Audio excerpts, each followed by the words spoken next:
د کابل ولایت امنیه قومندانۍ اړوند 15مې امنیتي حوزې منصوبین او مجاهدین شپه ورځ د خپلو هیوادوالو د لا ښه او ډاډمن امنیت خوندیتوب په موخه زیار وباسي او دا کړنې خپل مسؤلیت بولي. دوی وایي چې موږ په خپلو دندو ویاړو او د ولسونو لپاره د امنیت نیول زموږ لپاره ستر جهاد دی. 15مې امنیتي حوزې منصوبین شپه ورځ په چک پاینټ کې دي او ګزمې کوي 40 ساعته او خپل وطنوالو ته خدمت کوي، نو دا هم خپل ستره وجیبه بولي. نو خلک هم موږ سره همکار دي او مجاهدین ټول شپه ورځ چک پاینټ کوي او ګزمې کوي. او زموږ مسؤلیت خلکو ته امنیت راوستل او امنیت نیول دي، نو په دې باندې موږ ویاړو او فخر کوو چې موږ دا وظیفه کوو. د یادې حوزې منصوبینو او مجاهدینو د خپلو هڅو په دوام 13 ورځ 3 تنه د پاسپورټونو د جعل په تړاو نیولي. د ډګروال په نامه باندې یو نفر و چې هغه زما سره کښېنستی، ما یو بله دعوه درلودله د مځکې. هغه ډګروال راته وویله چې زه پاسپورټونه در جوړوم، خلک هم زه در پیدا کوم، او بل نفر دی د خالد په نامه، هغه سره به زه تا معرفي کوم، د هغه سره ته خبرې کوه، دی په تا باندې او دا خلک په تا باندې باور کوي، ته ملا یې، په ما باندې باور نه کوي، ستا خبرې زړه ته لویږي چې دا ملا دی په رښتیا هم دا پاسپورټونه جوړولی شي. شی زه پاسپورټ زه درته جوړوم، ته په کټ مابینځ کې اوسه.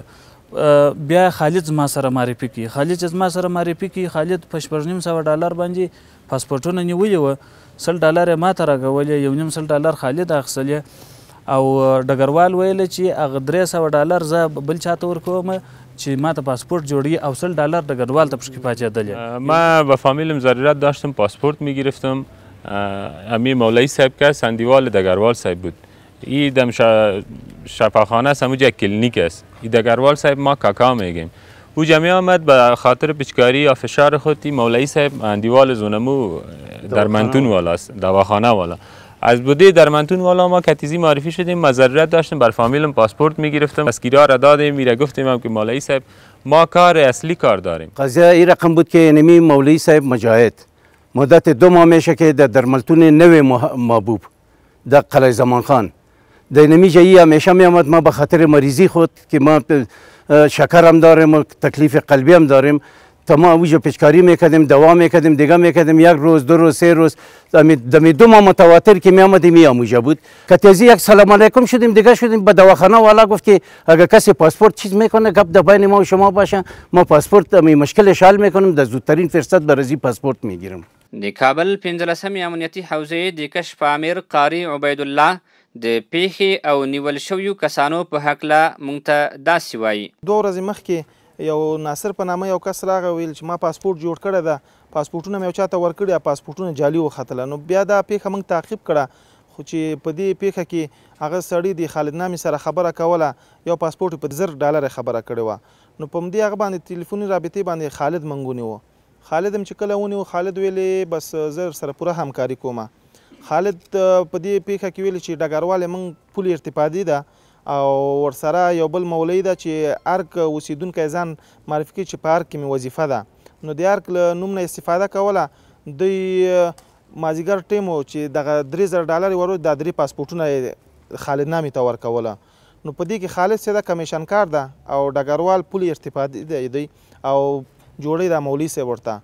نو دوی سره موږ 6 پاسپورټونه جوړ کړي و، 9 پاسپورټه و، چې 2 پاسپورټه اوس چا ته یې جوړ کړي ورکړي دي. نو هغه به مو اوس انشاءالله د میډیا له طرف نه اوس پوست چې له تاریخ نه پوست چې دا پاسپورټونه جعلي دي، هسې نه خدای مکړه په بهر ته ووځي، څه مشکل ورته جوړ سي. نو دوی موږ ګیر کړه، فلحال 6 پاسپورټونو سره هم ګیر کړه. دا پاسپورټونه جعلي دي، په هر پاسپورټ باندې دوی $1000 اخیستله. بل پلو نیول شوي کسان په خپلو خبرو کې یو پر بل تورونه لګوي، خو د معلوماتو پر اساس دوی ټول هغه کسان دي چې زموږ هیوادوال غولوي او له دوی څخه پیسې اخلي او په پای کې دوی ته جعلي پاسپورټونه په لاس ورکوي.